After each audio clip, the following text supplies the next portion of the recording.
अस्सलाम वालेकुम students, welcome back to the math mentoring.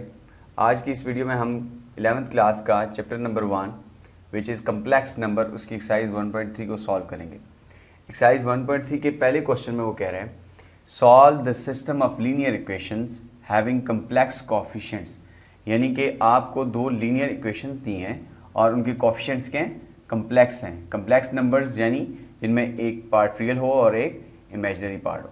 तो पहली इक्वेशन आपको दी है z minus 4w is equal to 3 iota and second equation दी है 2z plus 3w is equal to 11 minus 5 iota. For example हम इसको इक्वेशन नंबर 1 का नाम दे देते हैं और इसको इक्वेशन नंबर 2 का नाम। अब हमने सॉल्व करना है। सॉल्व का मतलब ये है कि इसके जो कम्प्लेक्स कोफिशिएंट्स हैं, पहला जो है z है, दूसरा क्या है w है, दोनों के इक्वेशन हैं। तो हमने z और w का सोल्यूशन निकालना है। तो सबसे पहले जो हम प्रीवियस सीख चुके हैं कि जैसे फॉर एग्जांपल x और y की दो आपको इक्वेशंस दी होती थी, उनको सॉल्व करते थे, साइमल्टेनियस सॉल्यूशन जिसको कहा जाता था। तो उसमें हम x और y की वैल्यूज निकालते थे, यहाँ पे हम z और w की वैल्यू निकालेंगे। तो सबसे पहले आपने कोई ना कोई एक कोफिशिएंट सेम कर लेना है। जैसे यहाँ पे 2z है और अगर मैं इक्वेशन 1 को मल्टीप्लाई कराऊँ, मल्टीप्लाई इक्वेशन 1 बाय 2, अगर इक्वेशन 1 को मैं 2 से मल्टीप्लाई करा दूं और सब्ट्रैक्ट कर दूं इक्वेशन नंबर 2 से, यानी कि मैं इस पूरी इक्वेशन को इक्वेशन 1 को 2 से मल्टीप्लाई करा दूं और फिर सब्ट्रैक्ट करा दूं, तो मेरा z कैंसिल हो जाएगा और रिमेनिंग मेरा जो w रह जाएगा उसको हम वैल्यू कैलकुलेट कर लेंगे। तो after multiplying with 2 we will get equation 1 will be 2z minus 8w is equal to 6 iota and then we have to subtract equation number 2 और equation number 2 है 2z plus 3w is equal to 11 minus 5 iota। हम इसको arrange करके लिख सकते हैं और क्योंकि हमने subtract करना है तो हमें साइन चेंज करने पड़ेंगे। तो अब आपके पास ये पूरे की पूरी टर्म कैंसिल हो जाएगी और रिमेनिंग आपके पास रह जाएगा minus 11w is equal to 6 and 5 it's also 11 but साथ इमेजिनरी पार्ट है तो आयोटा आ जाएगा प्लस माइनस 11। अब आप इसमें माइनस 11w ऐसे लिख लो इज इक्वल टू, अगर 11 कॉमन ले लें तो यहाँ पे आ जाएगा आयोटा माइनस 1, दोनों तरफ माइनस 11 डिवाइड करा दो तो ये कैंसिल आउट हो जाएगा। तो आपके पास w की वैल्यू आ जाएगी 11, इधर भी कैंसिल हो गया तो माइनस आयोटा प्लस 1, ये आपके पास आ गया w, यानी एक कम्प्लेक्स कोफिशिएंट आपके पास आ गया। सेकंड आपने दोबारा फाइंड करना है z।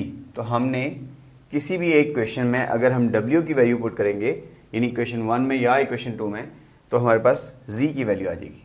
We will say put w is equal to 1 minus iota in equation, let's suppose in 1.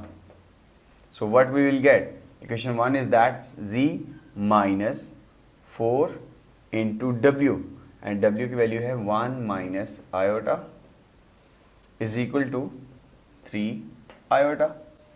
अब z क्या हो जाएगा हमारे पास, z minus 4 अगर हम मल्टीप्लाई करा दें तो plus minus 4 into plus minus iota which will be plus 4 iota is equal to 3 iota.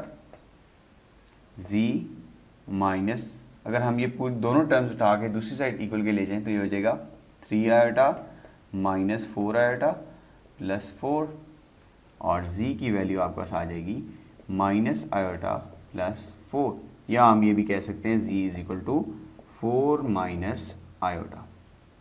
These are two complex coefficient of these two linear equation. This is the solution of these two linear equation, means where z की value कितनी आ गई 4 minus iota और w की value हमारे पास आ गई 1 minus iota या minus iota plus 1। Now part number 3 of question number 1.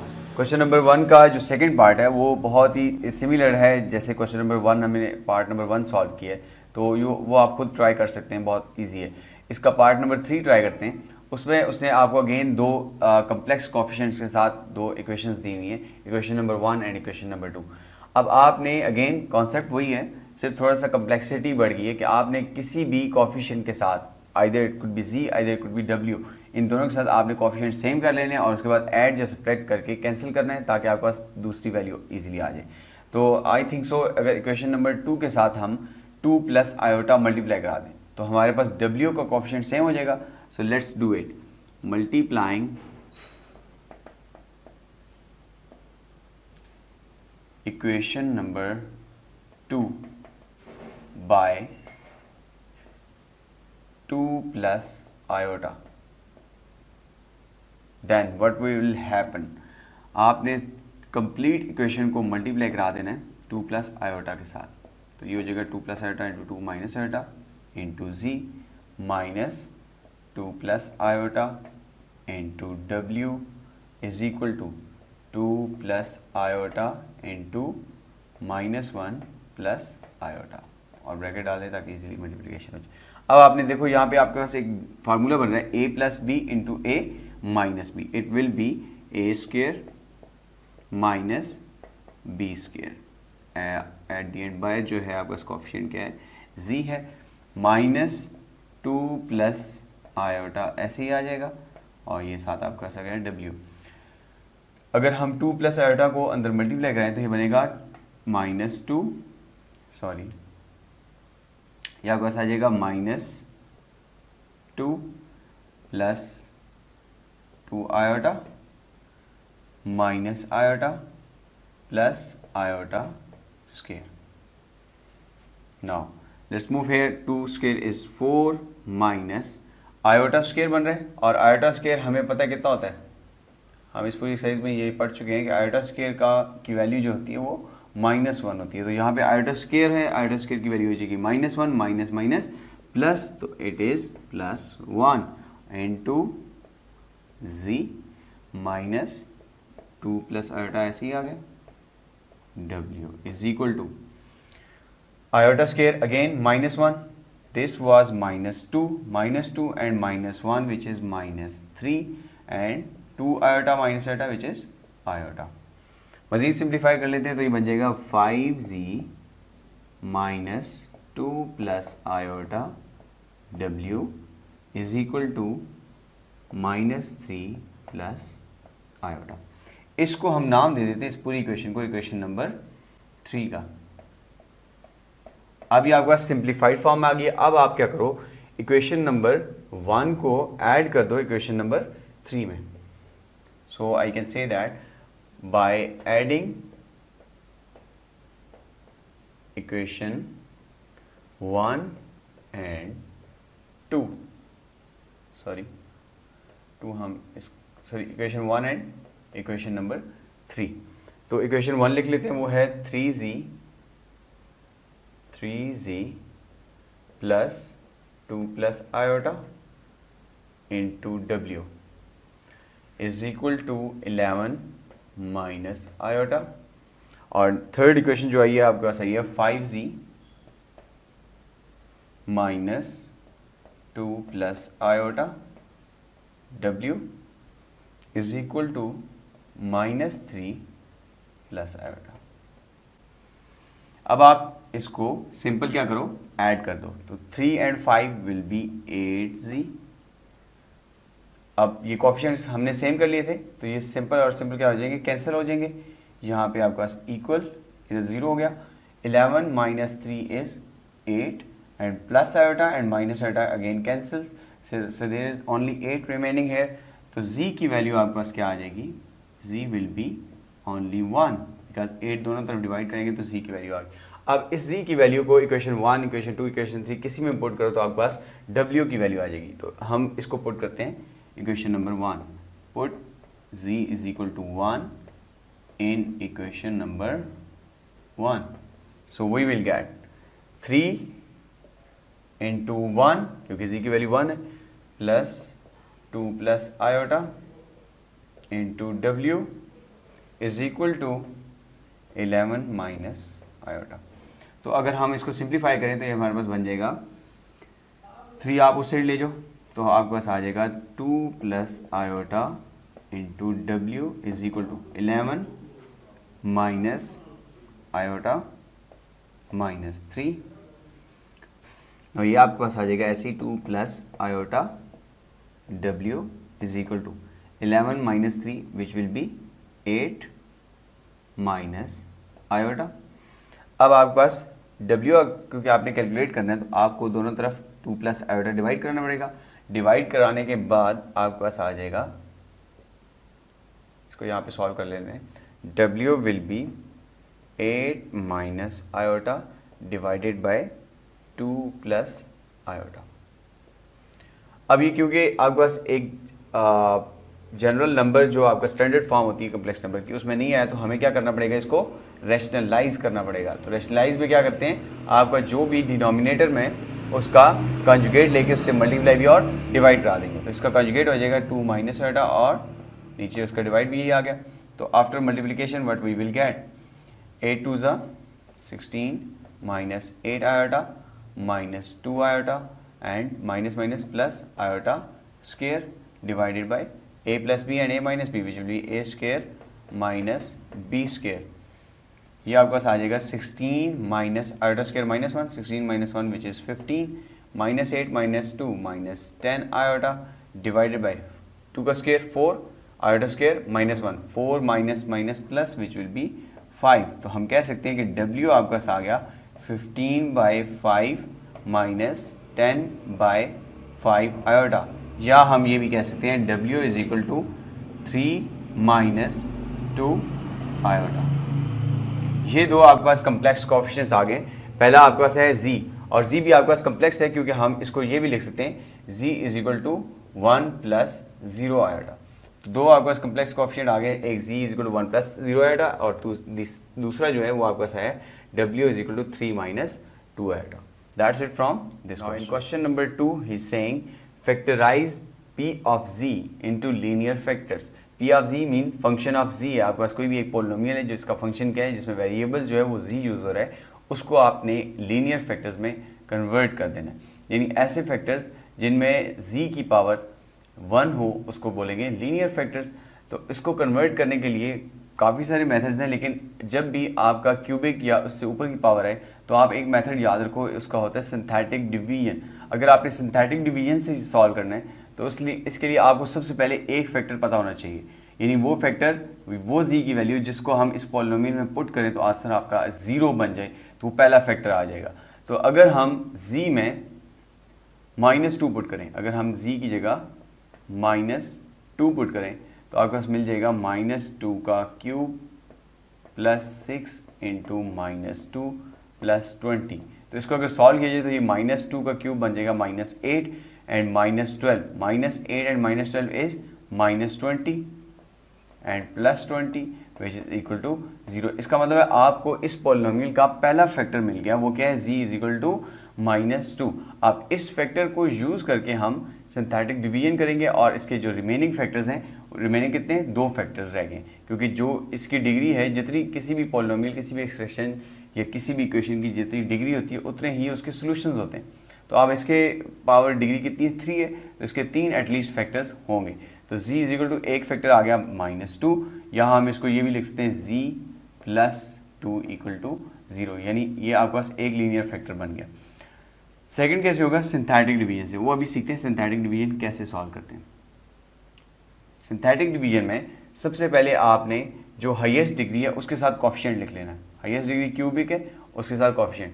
फिर आप देखो इसके बाद जो रिमेनिंग डिग्री आती है वो क्या होती है, जी स्क्वायर होती है, लेकिन यहाँ पे जी स्क्वायर नहीं है, तो हम ये लिख सकते हैं प्लस 0 जी स्क्वायर। तो यहाँ पे इसके बाद क्यूबिक डिग्री के बाद आपके पास सेकंड डिग्री आ जाएगी, सेकंड डिग्री के साथ क्या है 0, और उसके बाद फिर 1 पावर आ गई, इसके साथ आ जाएगा कोफिशिएंट 6, और फिर z की पावर 0 यानी कांस्टेंट, उसका लिख लेंगे 20। यानी जब भी आपने सिंथेटिक डिवीजन करनी होती है किसी भी क्यूबिक या इससे हाईएस्ट पावर की, तो आप असेंडिंग ऑर्डर में स्टार्ट करते हो, डिसेंडिंग ऑर्डर में स्टार्ट करते हो। यानी पहला हो गया 3, उसके बाद हमें z के ऊपर 2 पावर चाहिए, तो वो हमारे पास है नहीं, तो हम क्या पुट कर देंगे 0 जी स्क्वायर, तो कोफिशिएंट इसका 0 आ गया। फिर आपके पास 1, उसके साथ 6 आ गया, फिर आपके पास z की पावर 0 उसके साथ 20 आ गया, यानी आपका सीक्वेंस बन गया 3 2 1 0। अब आपके पास जो पहला सोल्यूशन आया था वो क्या था, -2, तो आपने यहाँ पे -2 लिख देना। आप ऊपर से पहली जो आपके पास कॉफिशिएंट है, पहला नंबर है, वो ऐसे ही नीचे आपने ले आना है। -2 को 1 से मल्टीप्लाई कराएंगे तो ये आ जाएगा -2, आपके पास ऐड करेंगे तो ये बन जाएगा -2, -2 इंटू -2 विच इज़ -4, इसको आप सॉरी +4, ये ऐड होगा तो कितना बन जाएगा 10, 10 इंटू -2 विच इज़ -20, इसको हम रिमाइंडर भी बोलते हैं। तो जब ये कैंसिल आउट हो जाएगा तो ये आपके पास आ जाएगा 0।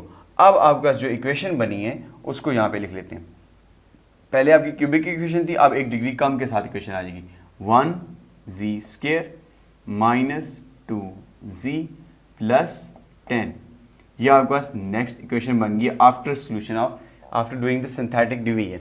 अब इसको यूज करके हम क्या करेंगे, इसके फैक्टर्स बना लेंगे।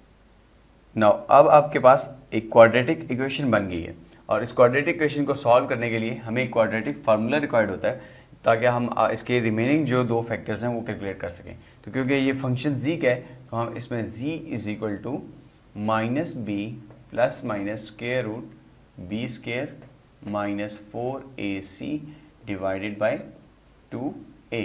और यहाँ पे अगर हम यहाँ पे a और b की वैल्यूज़ लिखें तो a की वैल्यू आ गई 1, b की वैल्यू आ गई -2 एंड c की वैल्यू आ गई 10। यानी आप कॉफिशिएंट्स के जो भी आपके पास वेरिएबल है उसके कॉफिशिएंट्स जो होते हैं वो a b c के z स्क्वायर के साथ जो कॉफिशिएंट है यानी यहाँ पे 1 है तो a की वैल्यू 1, b आ जाएगा -2 और c आ जाएगा कांस्टेंट जो होता है वो 10 आ गया। अब इसमें पुट कर देंगे वैल्यूज़ तो आपके पास आएगा z is equal to b की वैल्यू क्या थी -2 plus minus square root b का स्क्वायर यानी -2 का square -4 a is 1 and c की वैल्यू क्या थी, वो थी 10 divided by 2 into a is 1।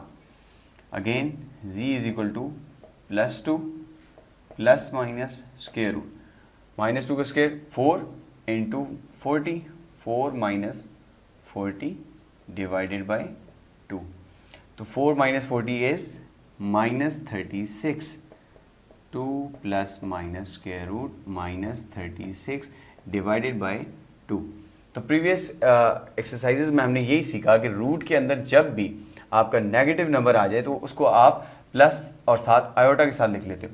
तो ये अभी आपके पास बन जाएगी नई equation 2 plus minus square root 36 और माइनस की वजह से क्या आ गया, आयोटा आ गया divided by 2। Again z is equal to आपका पास हो जाएगा 2 प्लस माइनस 6 आयोटा बाय 2, या आप इस अब आपके पास ये 2 इक्वेशन बन गई, या आप इसको ये भी लिख सकते हो 2 प्लस माइनस, अगर हम 2 को इंडिविजुअली डिवाइड कर दें 6 आयोटा बाय 2, तो ये 2 2 से कैंसिल हो गया, 1 आ गया, और यहाँ पे 2 3 6 से कैंसिल हो गया तो ये आ गया 3। अब आपके पास आ जाएगा z is equal to 1 plus minus 3 iota. अब आपके पास 2 पॉसिबिलिटीज़ बन रही हैं, z की या तो वैल्यू है 1 प्लस 3 आयोटा और z is equal to 1 minus 3 iota. अगर पहली वैल्यू है तो उसको हम z के इस साइड इक्वल के ले आए तो ये बन जाएगा z -1 minus 3 iota bracket close. दूसरी क्या पॉसिबिलिटी बन रही है, दूसरा जो फैक्टर बन गया आपके पास z -1 प्लस 3 आयोटा, और जो सबसे पहला हम फैक्टर लेके आए थे वो क्या था, z इज इक्वल टू -2, तो मैंने कहा था कि इसको दूसरी साइड ले जाएगा तो क्या बन जाएगा z + 2, तो थर्ड फैक्टर आपके पास आ गया z + 2, यानी आपके पास ये फैक्टराइज हो गया, 3 फैक्टर्स बन गए और तीनों के तीनों के हैं लीनियर फैक्टर्स हैं। कैसे, इसमें जो वेरिएबल है उसकी भी पावर 1 है, इधर जो वेरिएबल है उसकी भी पावर, और यहाँ पे भी पावर 1 है, तो तीनों के तीनों फैक्टर्स आपके पास लीनियर फैक्टर्स बन गए। और अब हम कह सकते हैं कि दिस होल एक्सप्रेशन या polynomial has been factorized into some linear factor. Part number 2 of question number 2 it is again saying factorize p of c into linear factor. अब आपको जो पोलिनोमियल दिया हुआ है वो है 3z² + 7। इसको सॉल्व करने के लिए हमें लिटिल ट्रिक्स यूज़ करनी पड़ेगी, जैसे कि अगर हम लिखें 3z² और +7 को हम लिख सकते हैं माइनस इंटू -7, तो माइनस माइनस प्लस हो जाएगा। और अगर हम यहाँ पे इसको ये ब्रेक कर दें कि -1 इंटू 7, 7 को ये लिख सकते हैं 7 इंटू -1, yes we can write it. Again हम इसको ऐसे लिख लेते 3z² minus into iota square हमें पता है कितना होता है, इज इक्वल टू -1। तो -1 की जगह आ जाएगा आयोटा स्क्वायर और साथ आ जाएगा क्या, 7। तो ये बन जाएगा आपका 7 आयोटा स्क्वायर। 3 को अगर हम लिखें स्क्वायर रूट 3 और साथ क्या है z और ऊपर रख दें होल स्क्वायर, तो ये क्या हम इसको ये लिख सकते हैं कि 3 स्क्वायर रूट 3 z का होल स्क्वायर। तो ये आपका अगर वापस जाओ तो स्क्वायर रूट के साथ स्क्वायर कैंसिल हो जाएगा और z के ऊपर स्क्वायर, तो ये वही चीज़ बन जाएगी। सेम हेयर अगर मैं लिखूँ square root 7 iota whole square, तो ये सेम वही चीज़ बन जाएगी। तो अब हमने इस पर एक फार्मूला अप्लाई कर सकते हैं which is a square minus b square. ये बन रहा है, वो होता है a plus b into a minus b. तो ये हो जाएगा a square minus b square, ये हो जाएगा a plus b into a minus b. तो अब आप देखो कि जो आपके पास इस पॉलिनोमियल में वेरिएबल यूज़ हो रहा है उसके ऊपर आपकी जो डिग्री है वो 1 आ गया, तो इसका मतलब है ये लीनियर फैक्टर में कन्वर्ट हो गया। नेक्स्ट आपसे ये पूछ रहा है कि convert this z square plus 4 into linear factor. Again concept वही है, हम इसको z स्क्वायर और 4 को लिख लेंगे माइनस इंटू -1 मल्टीप्लाई बाय 4। ये आपका हो जाएगा z स्क्वायर माइनस इंटू -1 की जगह क्या आ जाएगा, आयोटा स्क्वायर। तो हम लिख लेंगे 4 आयोटा स्क्वायर और या हम इसको लिखें z square minus into 2 iota का होल स्क्वायर। तो अगेन अब आप देखो यहाँ पे आपके पास a square minus b square वाला फार्मूला लग रहा है, तो आप इसको लिखोगे a minus b into a plus b. तो अगेन आपके पास इसके जो दो फैक्टर्स हैं वो लीनियर में कन्वर्ट हो गए। That's how we can say that this polynomial has been converted into 2 linear factors. Now in question number 2 part number 4 is saying again आपको एक polynomial दिया हुआ है, उसको आपने 3 linear factors में convert करना है।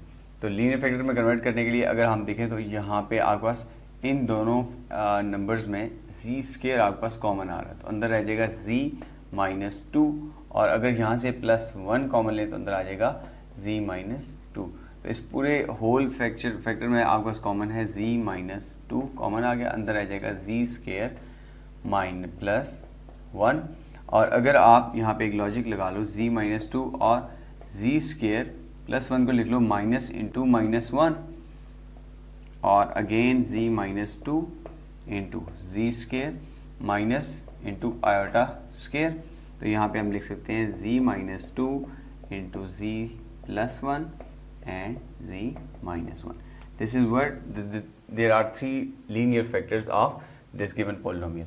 Again अब क्वेश्चन नंबर 4 क्वेश्चन नंबर 3 ऐसे ही है कि आपको दो z की वैल्यूज दी हुई है, 1 बाय 1 आपने गिवन पोलिनोमियल में पुट करनी है। उससे आपसे पूछा है कि क्या ये सेटिस्फाई कर रहा है या नहीं। तो सेम क्वेश्चन नंबर 4 में भी वो आपसे यही पूछ रहा है कि determine whether 1 + 2 iota is the solution of this और नॉट। सोल्यूशन का ये मतलब होता है कि क्या ये अगर हम z की जगह 1 + 2 आयोटा पुट कर दें तो अगर इसका रिमाइंडर 0 आ गया तो ये इसका सोल्यूशन होगा। तो लेट्स पुट इट, z की जगह पुट करेंगे 1 + 2 iota whole square minus 2 into 1 + 2 iota plus 5।